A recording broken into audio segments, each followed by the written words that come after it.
আমার আদরের পাখির ডিম ফুটে বাচ্চা বেরিয়ে এসছে বন্ধুরা। সপ্তাহে একদিন করে কি এমন খেতে দিই ওদের যে ওদের চেহারা এত ভালো, ওদের শরীর স্বাস্থ্য এত ভালো থাকে আর ভালো মতো ডিম দেয়। চলো তারই একটা ভিডিও আজকে তোমাদের সাথে শেয়ার করি। নমস্কার বন্ধুরা, আমি অভিষেক মদক রুদ্র আর তোমরা দেখছো অভিষেক মদক রুদ্র ব্লগ। সকাল থেকে তো বৃষ্টি হচ্ছে, তোমরা দেখতেই পাচ্ছ। সেই জন্য ভাবলাম যে রিকিকে একটু বাইরে বের করি, ওর সাথে একটু খেলা করি। অনেকদিন ধরে দেখছি সবাই আমাকে কমেন্ট করছে অভিষেক মদক রুদ্র চ্যানেলটাতে, তারপরে এই নতুন চ্যানেল অভিষেক মদক রুদ্র ব্লগ এই চ্যানেলে তোমার পাখিদের দাদা কি খাবার দাও যে তোমার পাখির চেহারা এত সুন্দর থাকে। দেখো, ডাক্তারি ওষুধকে কিন্তু আমি খারাপ বলছি না, কিন্তু সবসময় যে অ্যালোপ্যাথি বা ডাক্তারি ওষুধের উপর আমরা নির্ভরশীল থাকবো এটা কিন্তু উচিত না। আমাদের যখন শরীর খারাপ হয় তখন কিন্তু আমরা চটজলদি সুস্থ হওয়ার জন্য অ্যালোপ্যাথি ওষুধই খেয়ে থাকি, কিন্তু এর সাথে খাওয়া দাওয়াটাও কিন্তু মেনটেন করতে হয়। তো খাওয়া দাওয়া মেনটেন করার মধ্যে পাখিকে কি খাবার দাবার দিই আমি, যেটা দিয়ে ওদের শরীর স্বাস্থ্যকে আমি মেনটেন করে রাখি, সেটাই ভাবলাম আজকে তোমাদের সাথে শেয়ার করি। আজকে বৃষ্টির কারণে মা রান্না করতে দেরি হয়ে গেছে বলে দুটো উনুনে আজকে ব্যস্ত হয়ে পড়েছে। দুটোর মধ্যে মা একটার মধ্যে মাছ ভাজছে, একটা ভাত বসিয়ে দিয়েছে। প্রতিদিন তো ছোলা আর হচ্ছে গম সিদ্ধ ওদেরকে দিয়ে থাকি, তোমরা জানোই। তো আজকে গম সিদ্ধ আর ছোলা না, নতুন সেই রেসিপিটা তোমাদের দেখাবো, যেটা আমি সপ্তাহে একদিন করে পাখিদের, গরমের দিনটা একটু কম হলেও ঠান্ডার দিনে কিন্তু বিশেষ করে এই খাবারটা দিই, যাতে পাখির ডিম বাচ্চা ভালো করে করে। তোমরা তো এর আগের ভিডিওতে দেখেছিলে আমার বদ্রি পাখির জোড়াটা মোট 7টা ডিম পেড়েছে। তো এই ডিমগুলো এখন কি অবস্থায় আছে সেটার জন্য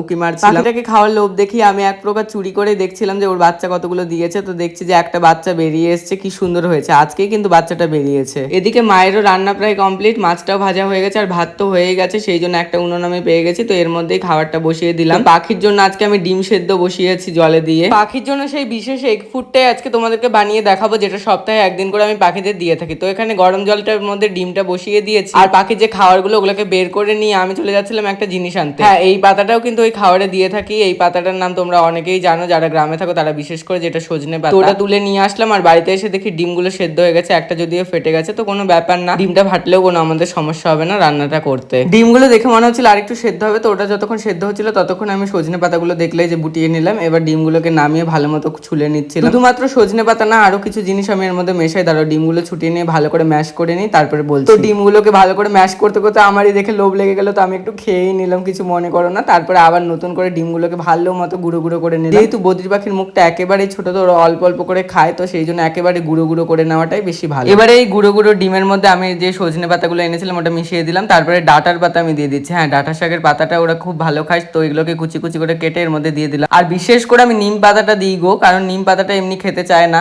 আর নিম পাতাটা ওদের কৃমি সর্দি কাশির জন্য খুব উপকার, তো তাই জন্য ওটাকে এখানে দিয়ে দিয়ে আমি খাইয়ে। প্রতিদিন পাখির জন্য কিছু করি আর না করি, পাখিকে যে বাসনগুলো খেতে দিই সেগুলো কিন্তু প্রতিদিন আমি পরিষ্কার করে ধুয়ে নিই, কারণ না হলে নোংরা থাকলে ওদের কিন্তু অসুখ বিসুখ ধরে যাবে। সবগুলো বাটিতে যখন তুলছিলাম তখন ককাটেলের জন্য একটু বেশি করে তুলছিলাম, কারণ ওরা পরিবারে বেশি। কিন্তু আমার নতুন যে বদ্রি পাখি জোড়াটা এনেছি, ওদের বোধহয় না, যেই বাড়িতে ছিল ওখানে বোধহয় এই এগ ফুডটা দিত না, সেই জন্য ওরা ঠিকঠাক খেতে পারে না বা খাওয়া শেখে নিয়ে এই জিনিসটা। তাও দিয়ে দিলাম ওদের খাঁচাতেও, দেখা যাক কিরকম করে আস্তে আস্তে দিতে দিতেই খাওয়া শিখে যাবে। পাখিদের খাওয়ার তো ঠিকই দিলাম, কিন্তু নিজের খাওয়াটা আর হলো না, কারণ আজকে সকালবেলায় পাইকার চলে এসেছে বাড়িতে আর বলছে এক্ষুনি 20 কেজির মতো লঙ্কা তুলে দিতে। তো সেই জন্য তাড়াতাড়ি করে জমিতে চলে আসলাম। তাহলে আমি লঙ্কাগুলো তুলে দিই, দেখা হবে পরের ভিডিওতে।